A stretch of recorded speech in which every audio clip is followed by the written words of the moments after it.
आप देख रहे हैं रब्जी लाइव और मैं हूं आपके साथ मनीष। आज हमारे साथ हैं निवेदिता सिंह जी, एमएलसी निवेदिता सिंह जी।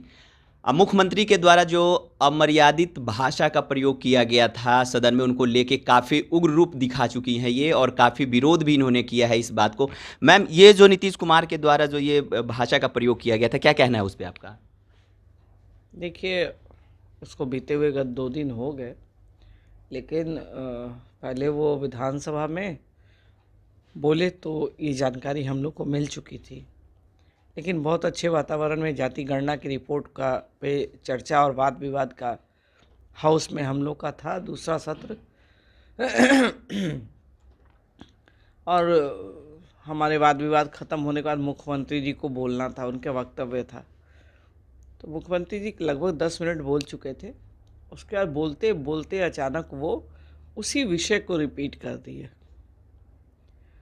और रिपीट करने के बाद महिलाएं तो क्या, पुरुष भी वहाँ खुद में शर्मिंदगी महसूस कर रहे थे। मैं तो जब उन्होंने बोलना शुरू किया, मैं उठकर सदन से बाहर चली गई, क्योंकि मेरे कान उस शब्दों को सुनने के लिए तैयार नहीं थे। और मैंने बहुत असहज महसूस किया, क्योंकि महिलाएं पुरुष वर्ग में, पुरुषों के बीच में ही राजनीति करती है। और अगर बिहार का मुखिया इस तरह की, जो इसको कहे तो अश्लील बातें, जो विषय उन्होंने हाउस में कहा, जो पूरा देश देखता है जब सदन चलता है, तो ये बहुत ही दुर्भाग्यपूर्ण है। और बिहार के मुख्यमंत्री होने के नाते उनको इन सब विषयों से परहेज करना चाहिए। और जिस तरह की बातें गत दिनों वो कर रहे हैं और लगातार वो बोलते आ रहे हैं, तो लगता है जैसे कि कहीं ना कहीं उनकी मानसिक स्थिति और मानसिक संतुलन उनका ठीक नहीं चल रहा है। और उनको अब ऐसा प्रतीक होता है कि राजनीति उन्होंने बहुत लंबी कर ली, और राजनीति के विभिन्न पदों और दायित्वों पर उन्होंने कार्य करने का काम किया, लेकिन अब उनके अवकाश का समय आ गया है। और समय रहते अगर मुख्यमंत्री जी अवकाश अगर ले लेते हैं, तो थोड़ी सी भी रही सही इज्जत उनकी बच जाएगी। लेकिन हमें नहीं लगता है कि मुख्यमंत्री जी को अपनी कुर्सी से इतना प्रेम है, इतना प्यार है, कि शायद वो इस कुर्सी को छोड़े। और बिहार के इतिहास में मुझे नहीं लगता है कि जो मुख्यमंत्री को विकास पुरुष भारतीय जनता पार्टी के साथ गठबंधन में रहने पर उनको जो सम्मान भारतीय जनता पार्टी के द्वारा मिला और एक विकास पुरुष का नाम उनके साथ जुड़ा, लेकिन आज लगता है जैसे कि बिहार में वो विनाश पुरुष के रूप में जाने जाएंगे। एक होता है कि नेता अगर कोई कृत्य करते हैं तो उसका नाम वर्षों वर्षों तक इतिहास के पन्नों में दर्ज किया जाता है, लेकिन मुख्यमंत्री, मुझे लगता है कि वर्तमान के मुख्यमंत्री जी का नाम इतिहास के पन्नों में काले अक्षर में लिखा जाएगा। जिस तरह की घटना उन्होंने दोनों सदनों में करने का काम किया। और सबसे बड़ी बात है कि महिलाओं का अपमान किया, महिलाओं का उन्होंने सरेआम चीरहरण किया। एक होता है बलात्कार करना, तो वो भी बंद कमरे में कोई जाता है या कहीं जाता है, ये तो सरेआम बलात्कार कर दिए हाउस में महिलाओं का।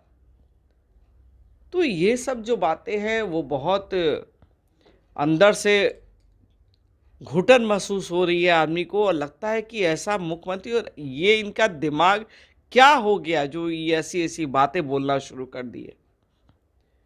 तो लगता है कि जैसे संगत से गुण होते हैं, संगत से गुण जात। वो जिस संगत में अभी पड़े हुए हैं, उस संगत में वो बर्बाद होते जा रहे हैं, बर्बादी की ओर बढ़ते जा रहे हैं, अग्रसर होते जा रहा है। और उनकी सत्ता के खेल में बिहार की जनता जो पिस रही है, जो मासूम जनता जो वोट देके इनको चुनाव जितवा के सरकार और सत्ता में काबिज करती है, वो पिछले 1 वर्ष से बिहार के सरकार जो बैठी हुई है, वो सिर्फ अपनी कुर्सी बचाने के लिए, अपनी सत्ता बचाने के लिए, और दोनों दल महागठबंधन के लुक्का छिपी खेलने का काम करे, वो उनको पसंद नहीं करते, वो उनको पसंद नहीं करते, लेकिन मेलजोल करके सरकार चला रहे हैं। वो जो बिना मेल का, वो जिसको शादी कहते हैं, वही ये सरकार बिहार में चल रही है।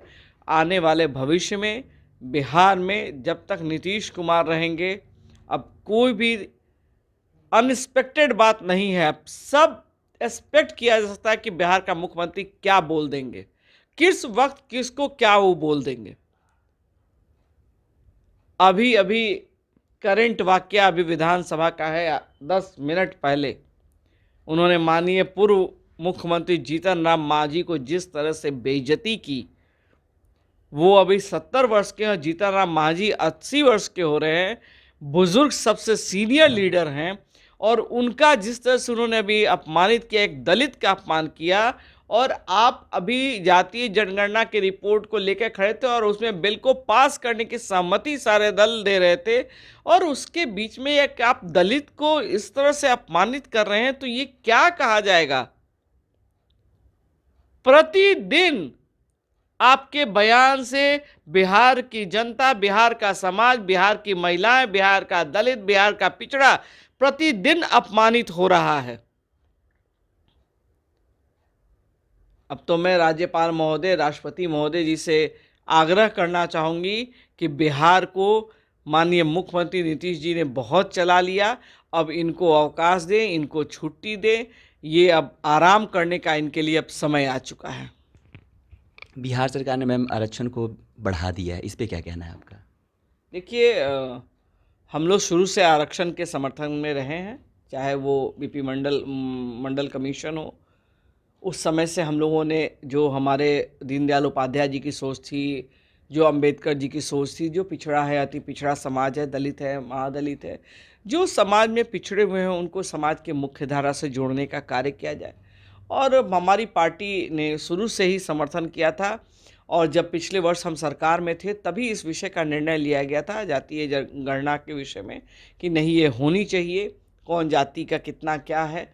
तो आज जब हम थे तो हमने भी सहमति दी, और आज जो ये सरकार अपनी पीठ थपथपाने का काम करी कि हमने करवा दिया, हमने रिपोर्ट दिया, तो ये हमने करने वाले में दोनों दल हैं, आरजेडी भी, जेडीयू भी, लेकिन उनके साथ जो 7 दल और जुड़े हुए हैं, उनकी बात और चर्चा कहीं नहीं हो रही है।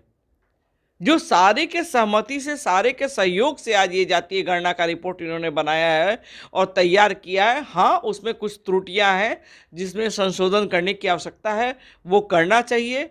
किसी जाति का कम है आरक्षण, उनकी संख्या ज़्यादा है तो उनको बढ़ाना, जिसकी कम संख्या है उनको घटाना, तो ये जो त्रुटियां हैं वो बाद का विषय है। लेकिन जो अपना पीठ थपथपाना है कि मैंने कर दिया, मेरे कार्यकाल में हो गया, तो ये गलत है, और बिहार की जनता सब जानती है, सब देखती है। तो ये थे निवेदिता सिंह जी, जिन्होंने साफ साफ कहा कि नीतीश कुमार जी को अब राजनीति से संन्यास ले लेना चाहिए, उन्हें घर बैठना चाहिए। ऐसे ही तमाम खबरों को देखने के लिए देखते रहिए रब्जी लाइव। धन्यवाद।